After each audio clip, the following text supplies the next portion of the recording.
Welcome to Book Banter with me, your host, Dianne Burckhardt. I hope you will join me every Wednesday as we explore all things to do with, well, books. Let's get on with our show today. Hello, my happy people. Today is March 5th, 2025. And I cannot believe that everything is still going so fast this year. It seems like time is just buzzing by. And I feel like I'm trying very hard to keep up.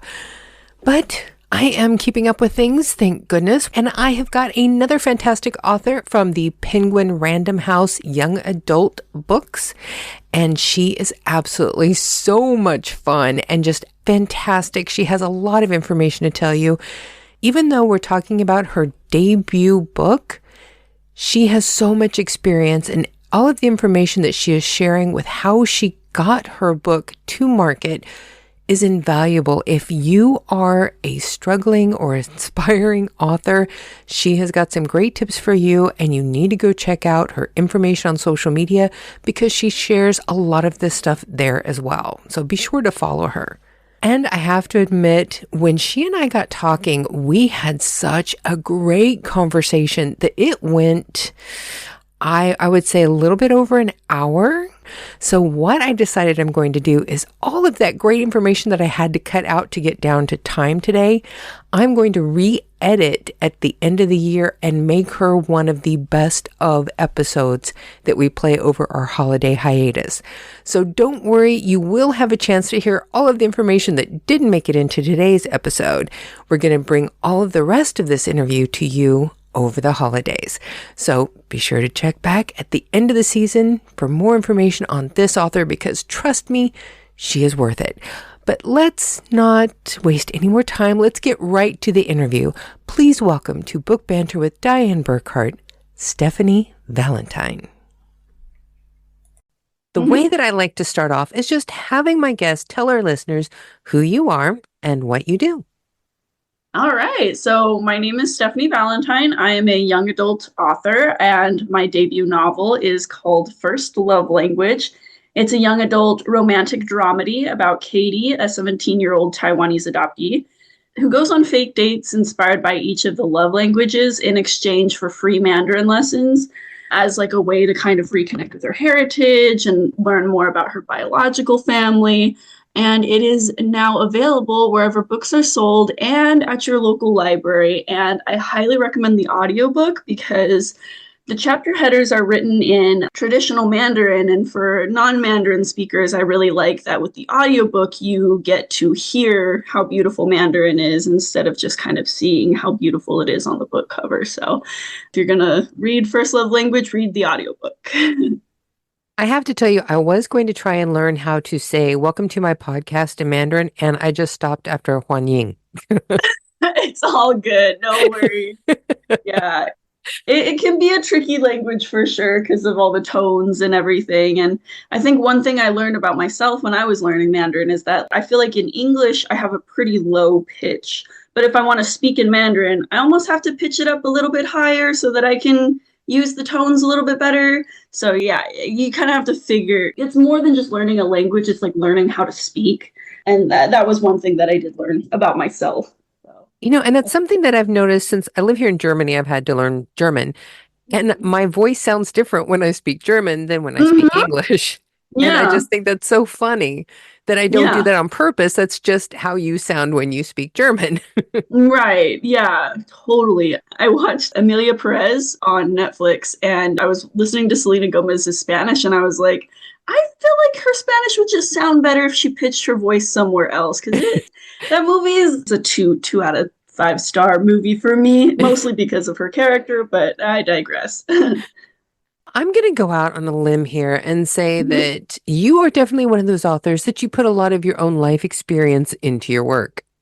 Oh, absolutely. I very much do. Yeah. I think because to me, writing is art, writing is self-expression, but it's also therapy. And so for me, writing First Love Language was very therapeutic in the sense that it tackles a lot of really difficult themes surrounding identity, religious identity, cultural identity. And for me, the whole concept of it was born during 2020 when there was a lot of Asian hate going around. And I was just Yeah. kind of like, I don't even know what it means to be Asian. Like, I'm biracial, I'm adopted, and I was cut off from my culture, and I don't even know what it means to be Taiwanese. That said, like, I have always been Taiwanese, and like, I'm very proud of being Taiwanese. I just didn't know what it meant. And so, as like a way to reclaim my identity, I started learning Mandarin in 2020. And I kind of realized, wow, this sense of purpose, the sense of self, just being able to finally do something about the fact that all of this was taken away from me. It was very empowering. And I was like, you know what? I highly doubt I'm the only one who's ever felt this way. But at the same time, it's kind of weird because like no one really wants to talk about how they're, say, Taiwanese American, but they don't know what that means, or like they're Korean American and they don't know what that means. There's a sense of like embarrassment to not being able to speak the language, Mm-hmm. like your heritage language, especially because it's such a vital part of the culture and the identity as well. And so when I started kind of talking about it, other people would be like, "Oh my God, that's how I feel about being Dominican." It's an experience that transcends any sort of culture because it's kind of this universal diasporic experience of being something but also feeling an estrangement to what you are. That was one of the reasons why I wanted to have you on the podcast was because of Mm-hmm. this discussion. Mm-hmm. I understand because my dad's side of the family is Cherokee. Mm-hmm. And I did not even know that I was Cherokee until I was a teenager. When my Mm-hmm. grandfather passed away, his father, he Mm-hmm. had forbid anybody to ever talk about it. He had destroyed a lot of the Yeah. paperwork. He didn't want anybody to know that the family had native blood. And so Mm-hmm. growing up, I never had a connection to my heritage. Right. Yeah. And once I found that out, I started trying to reconnect with like traditions and religious beliefs and the language. Mm-hmm. And so that was one of those things when I was reading your story, talking about being cut off from your own language, your own heritage. I understood Yeah. that. Yeah. And it's funny that you say that because I was kind of like reflecting on my identity as an adoptee, and there was this era of my life when I just like could not get enough books written by indigenous authors. And I Hmm. think the reason why is because in those stories it was about I'm indigenous and here I am trying to reclaim my indigeneity. Hmm. And like I didn't know why, but those stories just like deeply resonated with me.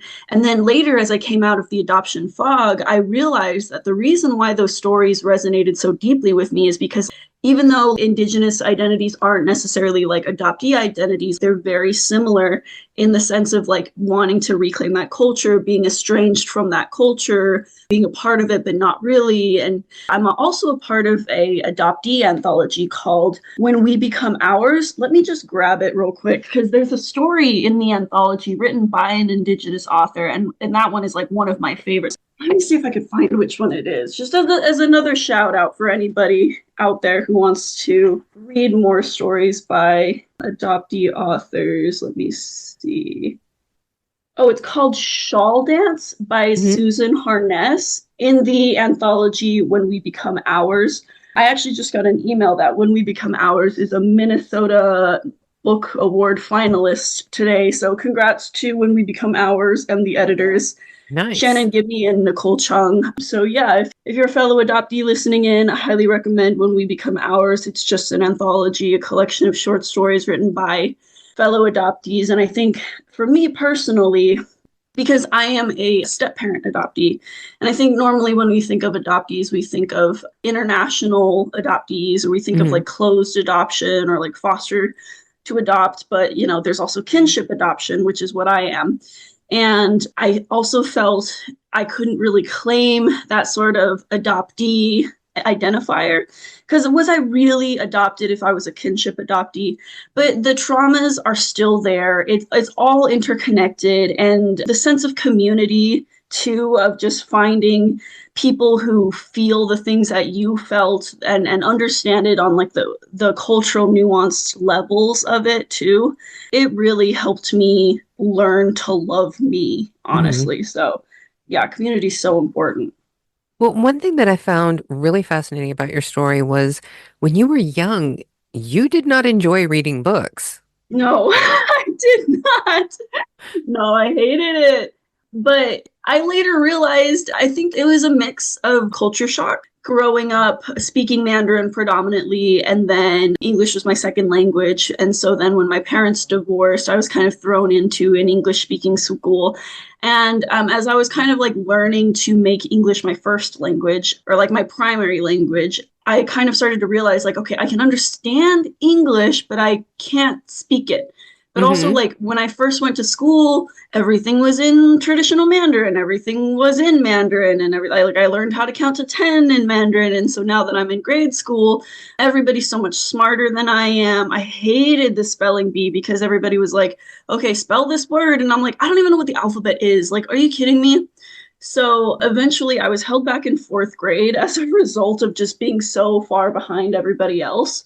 But I also learned that I am dyslexic and that dyslexia isn't a condition where the words like move around on the page. It's more like the struggle of being able to turn what you see visually into what you understand conceptually. Like that translation is very difficult for me to do, which is why I can read audiobooks for hours and hours and hours, but I can't physically read a book for more than like 45 minutes without like passing out. Yeah, so if you feel like you struggle with reading or you're like a reluctant reader or like it pains you to read a book, maybe you have dyslexia because I completely misunderstood what dyslexia was. And so now that I've like really fully embraced the fact that like I also have dyslexia on top of all the cultural struggles of my elementary school days, I have read almost every single one of the books that I've read this year have been audiobook. So like I really fully learned to embrace that and let go of the shame of like, oh, well, audiobooks aren't really reading. Like, no, this is how I read with the brain that I have.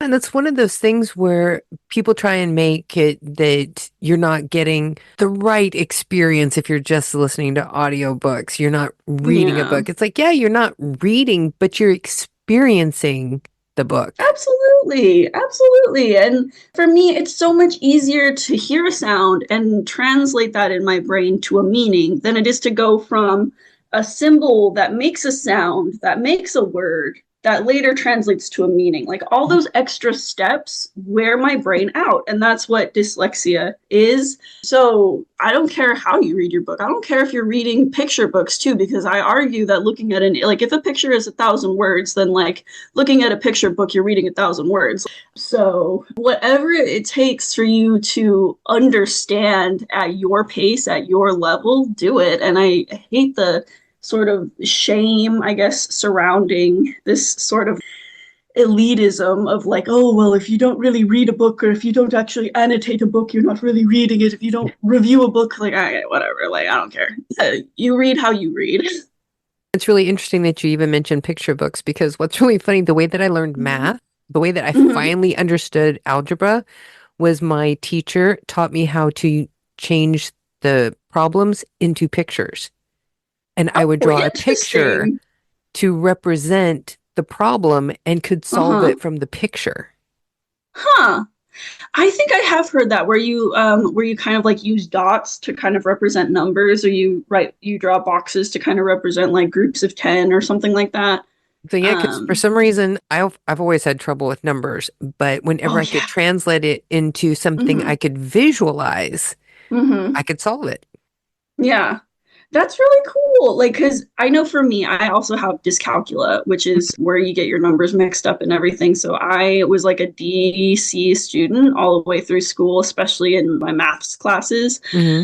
Because with that one for sure, I know there's something wrong because like I'll look at a number and when I say it out loud, like I've mixed the numbers around. And so like Yeah. I'll literally look at the work that I did on the page and I'll be like, why did I put the eight there? The eight's supposed to go over here, something like that. So yeah, it's tricky. It's tough when your brain just doesn't want to compute the way that like society expects your brain to compute. Now, I would like for you to share the story about how you went from not reading books to creating books. Yeah, what's so weird about that is like it's so much easier for me to write than it is for me to read. And I'm not going to lie, if I didn't have the handicaps, I suppose, that I have in today's world, where like being able to change the font helps me read, where being able to use text to voice helps me read, Mm-hmm. I don't think I could do what I do. So like I am really grateful for all of that. But I think it's also really interesting because the process of reading in English is you take a symbol that makes a sound, that makes a word, that makes a meaning.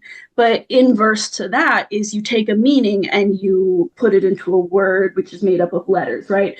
So I feel like to put meaning, to solidify the intangible ideas in my head on black and white paper is easier for me to do than it is to do the other way around. So I can write, but reading is difficult. I don't know. I don't know why. I'm still trying to make sense of it myself at this point. But I do like being able to put words on paper because I think for me, if I'm the one who put them there, if I'm the one who said that that's the way it's supposed to be, then my teacher can't be like, you spelled that word wrong. Like, no, I made it wrong on purpose. I fully admit that I would be lost without spell check. I cannot spell to Oh, save my life. literally, I don't understand grammar. I don't understand English. I'm gonna be the first one to tell you that. I can't. Yeah, I let my editors know you guys are freaking wizards. The copy editors for sure. They're like, there's an extra space right here. Or like, oh, the comma is actually supposed to be a semicolon. And I'm like, I don't know how you guys know this stuff, but y'all are freaking wizards. Thank you for catching all of this.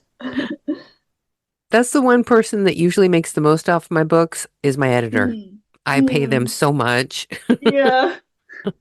They do a lot for real. Oh, like I will always give praise to the incredible team at Penguin because my book cover, the formatting, the chapter headers, everything came from them, and it's just so cool to have this idea and to have like a team that also really wants this idea to be successful. So I feel so blessed to have been able to work with them because they really are incredible. Well, and you have done a lot of work to get to where you are. How old were you when you wrote your first story? Well, okay, so technically the first book that I ever wrote, I was in third or fourth grade, and it was like this 20-page manuscript about killer whales because I was obsessed with orcas and stuff. I wanted a pet dolphin, you know. And in that book, I made up names. I was able to put QWZ next to Yeah. each other. I don't know what it means, but I was, you know what? I never see these letters together. And so here they are together and whatever. And it'll never see the light of day. But then when I turned 19, I'd worked on one book idea that I wrote all throughout high school. And that book was a dumpster fire. It was 200,000 plus words, god awful. And yeah, I finished writing my first novel, my first, I guess, full novel when I was 19. And it was god awful. And then to go from there to being published, I wrote 8 different manuscripts and queried them over 10 years, getting fulls and, interest, but like never anybody who loved my manuscript enough to be like, hey, I'll represent you. Hmm. And I think ultimately the reason why that happened was because I was always writing for a market. I was always writing these stories that I was, this is really trendy right now, so let me write it for the marketplace. Or like, oh, let me write this one for the marketplace. But first love language was different because it was the first time that I stopped writing for others and I started writing for myself. And I think ultimately it unlocked the realization within me that writing is an art form. It brings people together. And what brings people together about this particular art form is the emotions, Yeah. because with writing, you can drop anybody directly into the head of your character. And I think because writing first love language was such an emotional experience for me, I think that is ultimately what resonated with my agent at the time, what resonated with my editor, and to this day is resonating with readers. I still get tagged in posts by people been daily lately, which is pretty incredible, honestly, where people will just be, wow, like as a fellow ex-Mormon, thank you so much. Like my experiences were very valid or very deeply validated in your book. Or like as a fellow adoptee, your experiences, I felt very validated in my experiences through your book. Or, like as just a fellow diaspora person, like I'm not Asian, but I am like Latino, and I really felt the connection of losing the language and everything. And it's because we all feel emotions. We are all inherently human, and it doesn't matter like necessarily what makes you feel those emotions, but it's being able to create those emotions and then expressing it in a way that resonates with others. And I think that was where First Love Language was different than any other book that I had written before. Considering some of the struggles that you have and the challenges that you've had to overcome, what kind of a process do you use whenever you get an idea? How do you create your story? In the past, it was just, oh, well, this is trendy, this is tropey, like everybody loves a good sci-fi fantasy, blah, blah, blah. That's what it used to be. And now it's like, okay, well, who am I and how can I relate to other people? So, for instance, the next book that I'm writing right now, well, I'm hoping it sells on proposal, but we'll see.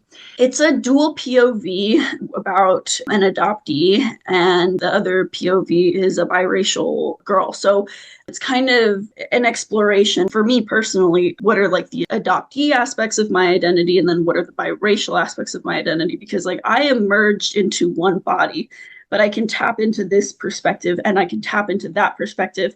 And then going beyond that, how have these experiences been affected by the society around me? So it's been really fun to explore that and to kind of, because I am one person, but to like divide myself in half and put it into a book with two POVs. It's been very interesting thus far. I'm having a lot of fun with that. But yeah, I think just to kind of circle back and answer your question is pulling from my lived experiences and asking myself, well, how can minorities see themselves in my writing? Because I feel like so much of my experience hasn't been popularized, hasn't been mainstreamified, where like it's still difficult to talk about things like adoption trauma because the current narrative is that adoption saves lives when it doesn't. Adoption just gives a child a different life.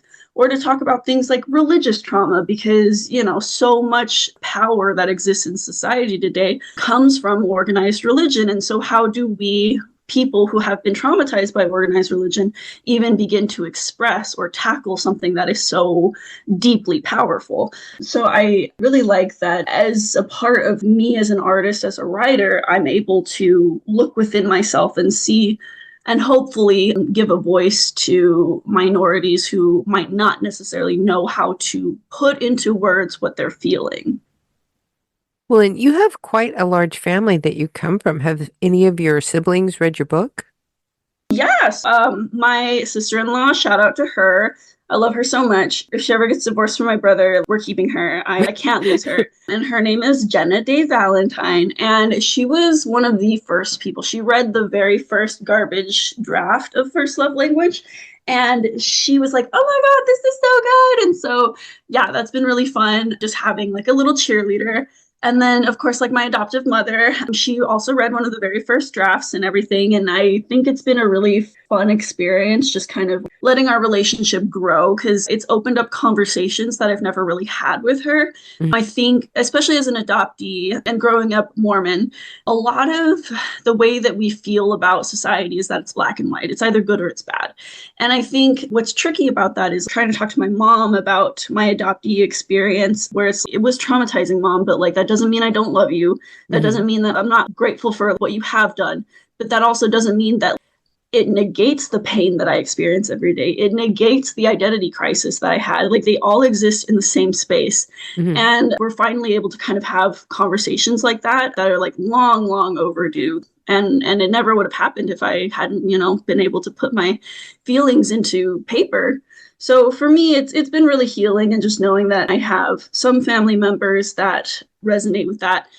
I also have a couple of sisters who really enjoy reading. My only grievance, I guess, is that they are all active Mormons, and maybe they don't understand what adoption trauma really is. And so it's still a difficult, nuanced conversation that I have with them. But I think at the end of the day, they're just like, dude, I don't care if you live this life. I still love you and I'm still proud of you. And I'm grateful to have a family like that, because I think we've all experienced a lot of trauma, and I think we're all still like low-key unpackaging that trauma.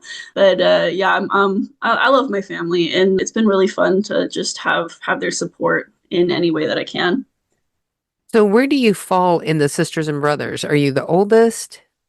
I am the second oldest. I'm the oldest sister. So, as a big sister, I feel that I'm the test dummy and they learn from my mistakes. So, I feel that the reason why I feel like I've distanced myself from the church, why I'm able to kind of understand my emotions a little bit better, I think is just because I am older. I have those years of wisdom that my younger siblings don't.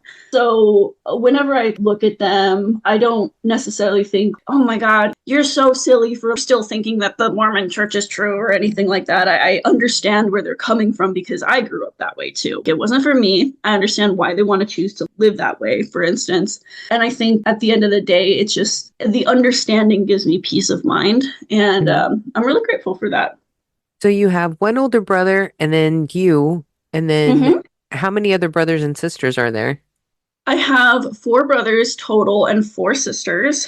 So it's kind of like a blended family. Like I said, I am a kinship adoptee. Hmm. So I was adopted by a mother who had four biological children. I have four sisters, and so there's nine of us total. We drove around in an infamous 15-passenger gray van. You would always see that at the church parking lot growing up. We did road trips in our big old travel van. After my dad died, we kind of upgraded from the 15-passenger van to this 10-passenger van, and it had a TV in it. The outside was like red with hearts because we're the Valentine family. And yeah, it was iconic for sure. And then that was, not to brag, but that was definitely the Lamborghini in the parking lot because it stood out quite a bit. But yeah, growing up with a big family, it has its pros and cons. And I think the pros are that it's a well of inspiration, I think, just being able to know so many different people. Hmm. But I think the back set of it is that because there was so many of us and there was only one mother, it was easy to just kind of disappear. So being able to talk or feel specific emotions and stuff like that was really muddled down because we were a conglomerate. We weren't individuals. We didn't have the one-on-one time to be able to process the way that we felt about certain things until much later in life. So that's where I'm at. So did you go to college? I did, yes. I went to Texas A&M University in Kingsville, met my Nice. husband there, and then we transferred to A&M Corpus Christi. And so, yeah, I'm still living in Corpus right now, and Corpus is definitely a small town disguised as a big city, but it has grown on me a lot, especially because we're right on the water. And so I've learned to really appreciate the beach.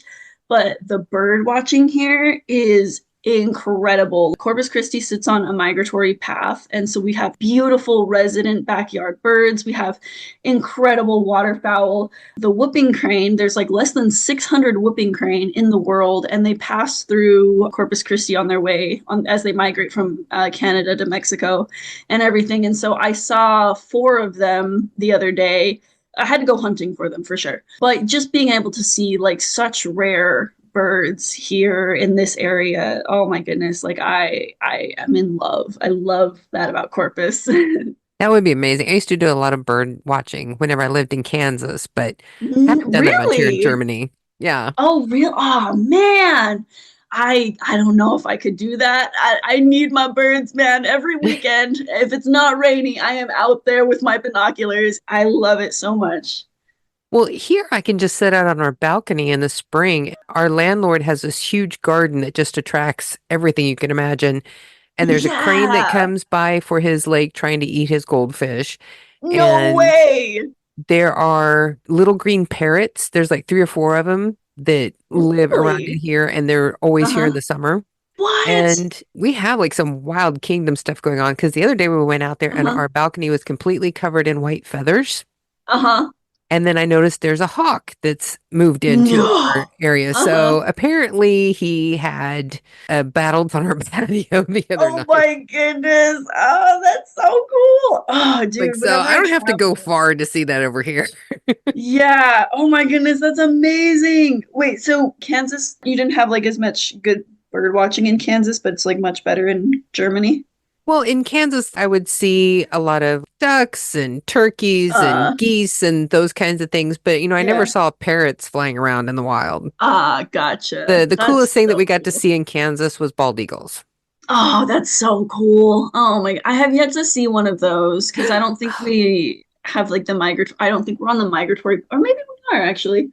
But we get the monk parakeet Mhm. here. My husband actually today, this morning, he saved a little monk parakeet on the road. Aw. So yeah, it's so cool. There's palm trees all over Corpus, and so the parakeets will all like hunker down inside the palm tree. It's pretty cute. Yeah, they like make certain palm trees their homes. I freaking Oh. love it. I love it here in Corpus, man. Just specifically because of the birds. So now you have your first story written. You have your whole idea outlined, ready to go. Mhm. Who did you start pitching it to? So I queried it after it was done, after it was written. I'd only written like one draft essentially, but you know, you live and you learn. I don't recommend querying your first draft ever because it's probably not good. But I queried it. I think I sent it out to about 40 agents, and then half of them were from back in the day before Elon Musk took over Twitter. They were able to do these pitch events on Twitter where you would just kind of Yeah. like tweet what your book is about. And if an agent liked it, then you could submit to them. So I had tweeted about like what my book was about, pitched it as like a coworker romance, a slow burn, fake dates inspired by the love languages. And my agent at the time, she had liked it. And all of the agents who had offered me representation for it, they had all come from those pitch events. So if I had just cold queried, I don't think I ever would have landed an agent because I don't think I was going to query any of those agents on my own without those pitch events. Well, and one of the things that I love that you have on your website is how to write a query letter. Oh yeah. Yep. Learned a lot from that for sure. Because I have written First Love Language was my eighth query letter that I'd written. And so I literally went from writing a query letter and getting no bites whatsoever to getting about 50% request rate just from the query letter. So That's yeah, I got amazing. really good at it. That's Yeah. what failure does. You have to adapt. Like when you're a flop, like you learn and you grow, and like that. For me, I'm not happy that I acquired a gazillion rejections or anything like that, but I guess it happened for the character development, and I Say learned it's from it, which is the most it's not important. rejection, it's experience. Yeah, there we go. I like that. I like that so much more. That really is an accurate way to look at it too, though. It is experience if you learn from it. It's not Yeah. experience if you just keep doing the same thing over and over expecting a different result. The time that you typed in the end until you were holding that first copy of your printed book, how long did that take? Ooh, I think it was probably, I think I finished writing it in 2021, and then I got to hold my copy in January of 2025. So, oh, just a little over 4 years, I guess. Yeah, about 4 years to get to where I am now. And that's kind of the thing with traditional publishing, though, is it takes time Hmm. from start to finish. It takes a lot of time. And I think a bulk of like that time is just sitting around waiting for other people to approve of your work. Hmm. For instance, like finding an agent, I had to kind of sit around and wait for that. Finding an editor, that took about a little over a year for that to happen. So yeah, there was definitely a lot of waiting. Yeah, just happy to be able to hold my book, to walk into a bookstore and see my name on a shelf. Like that's always been a dream of mine ever since I was a kid. Well, and that's one of the reasons why I asked that question. I want people to understand how long it takes to go through the Yeah. entire process, especially with traditional publishing, Oh my God. because so Yeah. many people just see, okay, she wrote a book and it's on the shelf. It must have just been overnight success. It's like, no, it was a lifetime process. It really, lifetime is the right way to describe it because like I've wanted this ever since I was a little kid and took like almost a decade. Yeah, it took a decade to land my first agent, you know. So just like a decade of trying, wanting to give up, but now I'm here. And yeah, if you're listening to this, if you're an aspiring author and this is like your dream and you feel it in your soul, like, don't be the first one to give up on yourself. Yeah. Because at points in your life, you are the only one rooting for yourself. So if you never give up, you'll never lose. I can't even tell you how many times I went into my husband and said, Sweetie, should I just stop doing this and go get a job somewhere? And he'd be like, wait 10 minutes, this'll Right? pass. Yeah. Oh my goodness. Yeah, not gonna lie, I definitely disassociated quite a bit. And my husband knows, where I would just kind of sit on the couch and just be like, I'm a freaking failure. I am such a loser. I am never gonna get this done. And then it happened. So don't give up. If you can hack all the rejection, if you can develop that thick skin, then keep at it. Keep at it and you can do it. Well, and let's go ahead and because we've talked around your book a lot, but why don't you go ahead and give the synopsis so people can really get a good idea for the story? Yeah, so short synopsis would be a 17-year-old Taiwanese adoptee takes her coworker on fake dates inspired by the love languages in exchange for free Mandarin lessons. So quick pitch, if you like romance tropes where it's like fake dating, but it's a little twist on fake dating, if you like slow burn, friends to lovers, if you love just general queerness, I feel like one of the best reviews I've gotten about First Love Language was how like just generally queer it felt. And so grateful for that too, because the way that I love is queer, and this is a queer romance. And so while the story is like hetero, I am still queer. The way that I love is queer. And so for readers to kind of like still feel that maybe there's a little bit of queerness going on here. Yeah, that's true, because that is how I love. So like a lovable cast of queer side characters as well, in addition to cultural reconnections and appreciation for makeup and skin and those sort of aesthetic things. In my day job, I'm a licensed esthetician here in Texas, and so skincare is very important to me. So it was fun to be able to write those elements into the story as well. And the book is set in a Korean spa, so when it's like a coworker romance, that's the setting. But also, I used to teach aesthetics at Aveda, and one of my students later went on to own his own Korean skincare store where he retails a lot of skincare. So yeah, being able to kind of collaborate with him and everything, that was really fun. So if you're down in the Rio Grande Valley, you should definitely check out Morphia Beauty and Best Ducking Skincare on Instagram. And they've got really good skincare products, just a plethora of skincare knowledge as well. Yeah. So just a casual plug from my former student. Now seems like a good time to do our 5 quick questions that never turn out to be quick, but one day it will happen. Okay. All right. Are you ready? Yeah. Challenge accepted. Question 1. What is your favorite holiday that you always look forward to? Halloween. Oh, good answer. Me too. I miss American Halloween because they don't do Halloween. Oh, man. Dang, that sucks, because like Halloween is so much more than Halloween to me. It's like Oh, yeah. the change of season, and then my husband and I love just being able to binge horror movies and just the overall Yes. spoopy vibes. And yeah, Halloween's my favorite. I'm just waiting for the day that we have a house here in Germany because we live on the 2nd floor of an apartment building. Mm, Since we have a house with a yard, I'm going to introduce my neighbors to American Halloween. let's go. I hope that turns into something so fun for you guys. For kids too. Oh my goodness. Question 2. Growing up, what was your favorite family activity?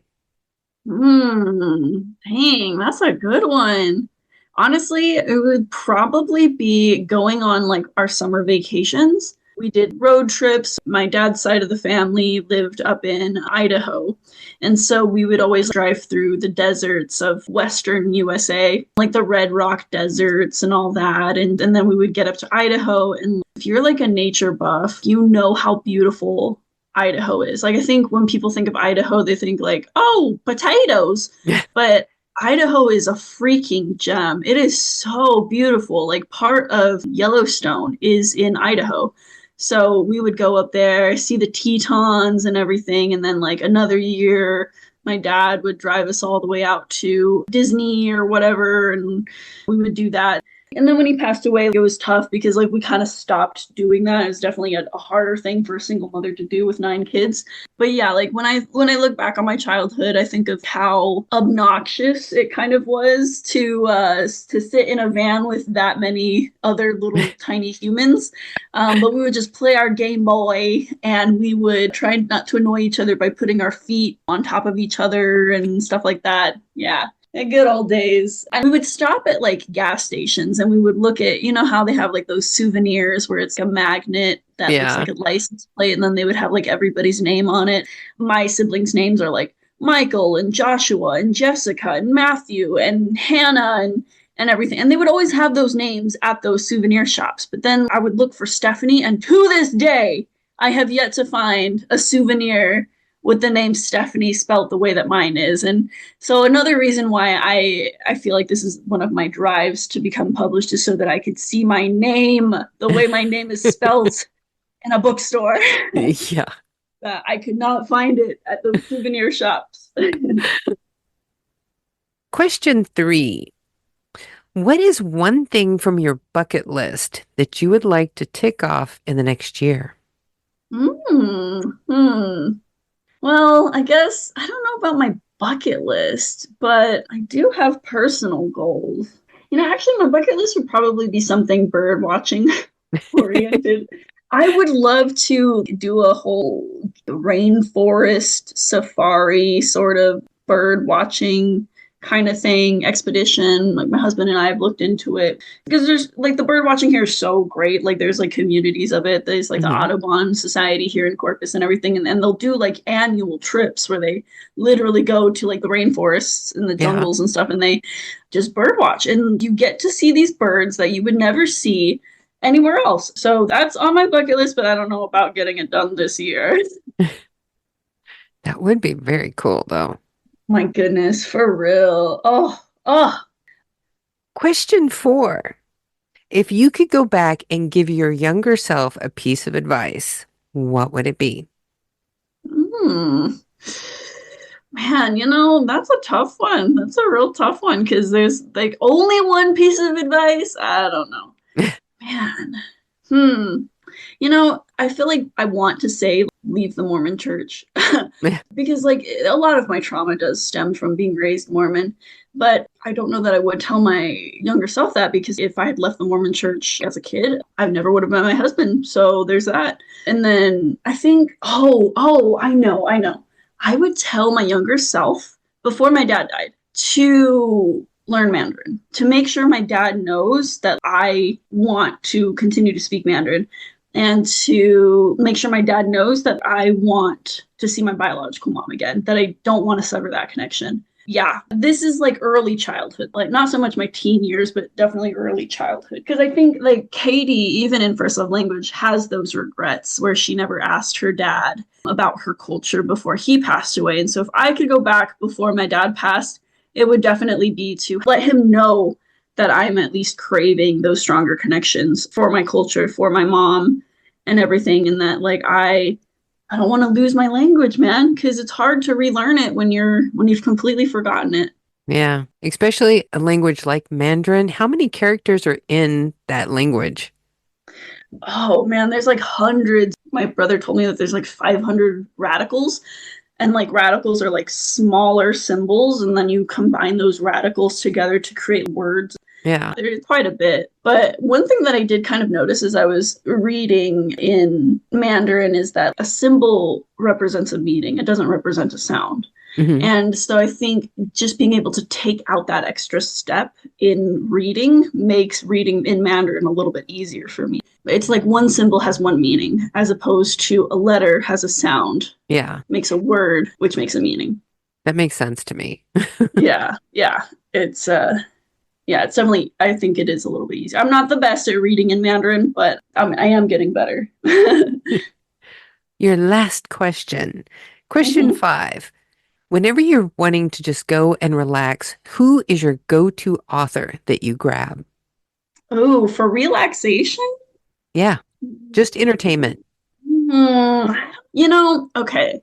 I have, okay, so I made a friend on Instagram and her name is Lauren Grange and she's also ex-Mormon and everything. And she was like, you know what, you should really get a Kindle because you can listen to audiobooks on your Kindle. And I was like, okay.